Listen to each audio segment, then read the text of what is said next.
Boker Tov, que ces paroles de Torah soient pour le rétablissement et la guérison rapide de mon cher Raphaël Nissim Ben Kamil, pour la guérison de Nissim Ben Rivka, Eliyahu Hanan El Ben Ruth Mesodi, et Rivka Bat Menana. Notre paracha nous raconte en détail le miracle extraordinaire que Eliezer a eu quand il est parti pour amener Rivka dans la maison d'Abraham. Ensuite, elle épouse Yitzhak. Eliezer qui connaît rien à Haran. Et avant de rentrer dans la ville, il a 10 chameaux. Et il demande à Kadosh Baruch Hu quelque chose qui est impossible. Il demande qu'une fille passera à côté pour puiser de l'eau pour chez elle. Et il lui demandera un verre d'eau à boire. Elle va lui proposer de l'eau. Et elle va donner à boire à tous ses chameaux, qui est une quantité énorme d'eau. Et ça se passe dès qu'il finit sa prière. Il y a Rivka, jeune fille, qui vient puiser de l'eau. Et dès qu'il lui demande de l'eau, il lui propose à boire pour lui et tout de suite pour ses chameaux. Eliezer comprend tout de suite que sa prière a été réalisée, il est choqué, il se prosterne et il parle avec Hachem. Et ensuite, il va demander officiellement la main de Rivka à ses parents. Il leur raconte comment il est sorti, comment il est arrivé. Et il leur dit, venez, rentrez dans mon projet, participez, rentrez, rapprochez-vous d'Abraham Avinu et donnez votre fille pour son fils, pour Yitzhak. Sur ça, sur ces textes qui sont racontés dans la paracha, la Gemara nous dit dans plusieurs endroits, Yafa sichatan shel avdei avot mitoratan shel banim. L'histoire, les histoires qui sont passées avec les serviteurs des patriarches sont préférables et donnent beaucoup plus d'avantages dans la Avodat Hashem que la Torah des enfants. On comprend une chose que derrière Eretz Kadma la Torah, le comportement, le but de la Torah, c'est le comportement humain. Comment un croyant doit se comporter. Un homme étudie la Torah pour exercer, pour savoir qu'est-ce qu'il faut faire. Mais c'est de la théorie. Il y a la pratique. La pratique, comment un croyant se comporte. Nous, à la place de Eliezer, on ne connaît rien à Haran. Eliezer arrive à Haran, Aram Naharaim, Haran. On va dans un bureau de poste et on demande le livre de téléphone et on commence à chercher des gens qui sont de la famille d'Abraham Avinu pour pouvoir trouver. Et Eliezer fait une tfila. On comprend que l'influence d'Abraham Avinu était tellement puissante dans la maison que même son serviteur Eliezer comprend que le seul moyen d'obtenir quelque chose, c'est la tfila. On nous parle de miracles.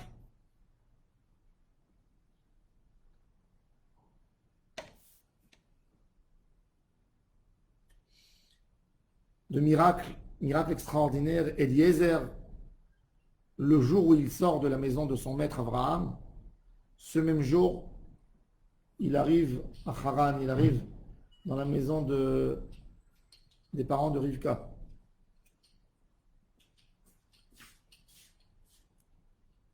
On a vu qu'il y a des tzadikim qui peuvent sauter d'un endroit à l'autre. Mais on n'a pas trouvé tous ces miracles chez les patriarches. Les patriarches sont beaucoup plus élevés encore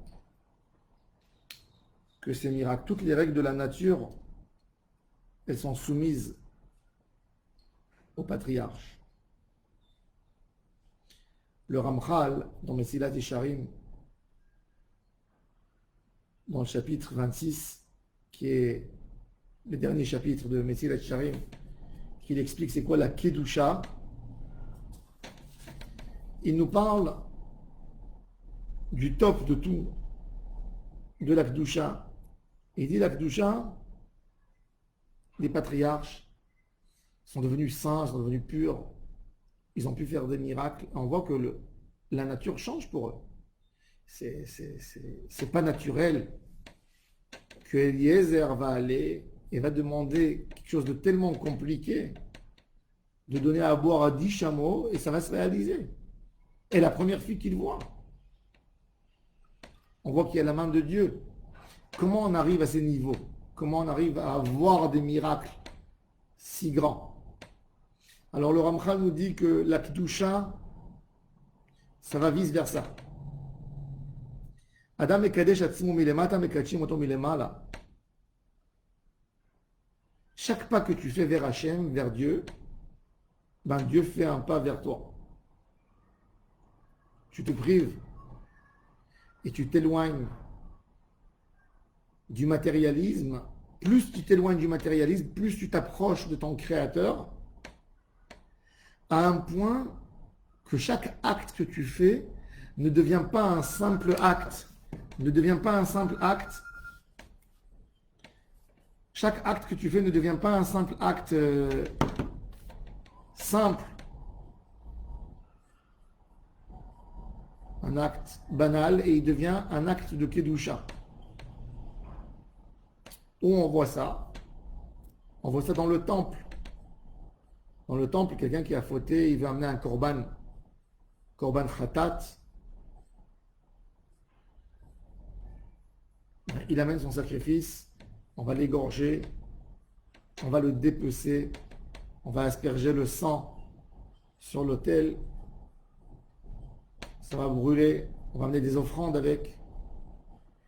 Mais la partie la plus intéressante du sacrifice, c'est au moment où les Kohanim mangent les restes. Et c'est là que celui qui a amené le sacrifice se fait pardonner. On explique à l'homme, les fautes, la majorité des fautes se font par une consommation, une sorte de consommation, où l'homme consomme du matérialisme, beaucoup ou peu, et d'une manière qui n'est pas bonne. Et là, on montre au fauteur que le Kohen peut le rapprocher à Hachem même en mangeant. Quelqu'un qui mange peut être proche d'Hachem Yitbarach. Et ça, c'est la Kedusha. La viande, une viande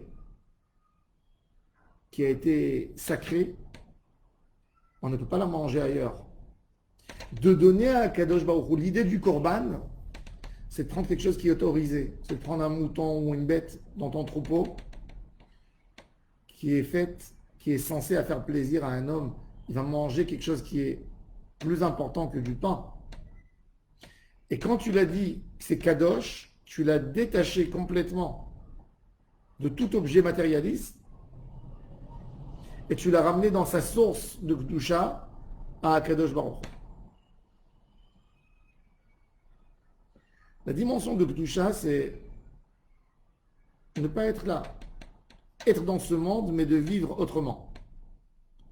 Comme que la Mishnah nous dit dans le traité Avot, elle nous dit que avec tous les sacrifices qu'on sacrifiait au temple, on n'a jamais vu une mouche voler dans le monde du temple.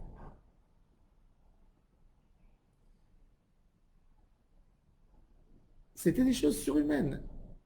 Vous savez combien de viande il y a?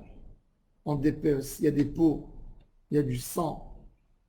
Sur la veille de Pessah, il y a des centaines de milliers de corbanotes. Et il n'y a pas une mouche. Dans le monde entier, on parle de ces miracles. À Jérusalem, avec des millions de pèlerins, tout le monde a de la place pour dormir. On peut monter, on sait que l'esplanade du temple, même à l'époque de Hérode, faisait 144 000 mètres carrés. Même si tu prends chaque mètre carré, tu mets dedans 4 personnes, tu arrives à 600 000 personnes. Et pourtant, on sait qu'il y a eu des millions qui rentraient sur l'esplanade et qui se prosternaient et qui avaient de la place. C'est même pas un miracle. C'est visible qu'un homme qui est proche de Dieu, il vit une autre expérience. Il vit dans un autre monde. La Kedusha des patriarches, les patriarches deviennent un siège pour la Shekhinah. Le tzaddik devient comme un misbéach, comme l'autel. Et comment on devient tzaddik? Quand on se détache du matérialisme. Quand même pour des choses tellement banales et tellement simples de la vie quotidienne, on comprend que la place est à Hashem Yitbarach. Tout lui appartient. Tout est de lui. C'est là qu'on comprend c'est quoi le lien de la Shekhinah. C'est là qu'on a compris qu'on n'est pas censé agir comme les hommes de ce monde. Eliezer, et c'est ça l'importance. La Torah, ce n'est pas un livre difficile. Ce n'est pas des lois que heureux l'homme qui a réussi à les accomplir. La Torah, c'est un chemin de vie. Et là, dans notre paracha, quand Eliezer a été chargé d'une mission d'amener une femme pour Yitzhak, on voit de quelle manière extraordinaire il a fait. On voit la manière exceptionnelle de Avodat Hashem, comment ça s'est exprimé, comment ça s'est déroulé, cette histoire. Comment on a la tfila avant chaque pas qu'on fait dans notre vie. Ça, c'est vivre Hashem. Et c'est sur ça que la Torah, elle veut qu'on mette le point, qu'on regarde et qu'on observe comment on peut servir Dieu. Servir Dieu, c'est pas qu'au Beth Midrash. C'est dans ta vie. C'est quand tu sors, tu vas au supermarché, tu fais une prière avant que tu trouves un caddie. Et quand tu rentres, tu fais une autre prière à Dieu qu'il n'y ait pas une grande queue avant de sortir. Et que tu aies assez d'argent. Et avant de manger, tu fais une prière à Dieu que ce que tu mangeras peu et ça te donnera tout ce que tu as besoin. De faire des prières pour chaque chose, ça c'est être proche d'Hachem. Et c'est pour ça que la Torah nous dit, il y a des mitzvot de la Torah qu'on a appris d'une lettre en plus. Une lettre. Shabbat, les 39 travaux interdits Shabbat, on les apprend du mot général Kol Melachah Lo Ta'asu, et du fait qu'on les a associés au Mishkan, on apprend que tous les travaux qui étaient faits au Mishkan sont les 39 travaux interdits Shabbat. Et là, on a des versets entiers qui nous racontent l'histoire de Eliezer. Et c'est ça ce que la Gemara nous dit.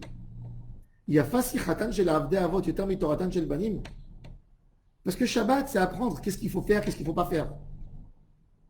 Mais l'histoire de Eliezer, c'est le dessin d'un comportement d'un homme pieux, d'un homme qui sert Dieu, comment il se comporte.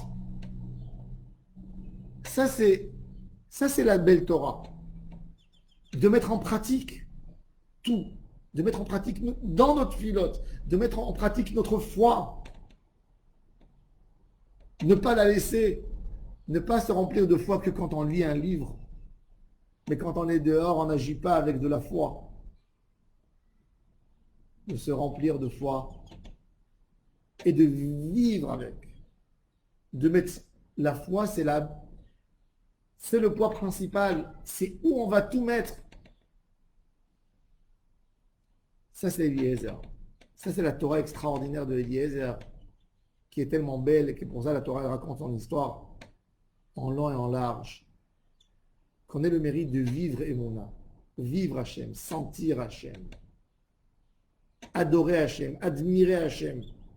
C'est ça notre parole, c'est ça notre base avant tout, avant de faire quoi que ce soit dans la vie quotidienne de tous les jours, que ça soit ça, la première réflexion, Hachem Yitbarach. Que Dieu nous aide, qu'on évolue, qu'on se rapproche, et que tous nos discours et nos pensées seront liées à lui. Amen. Amen.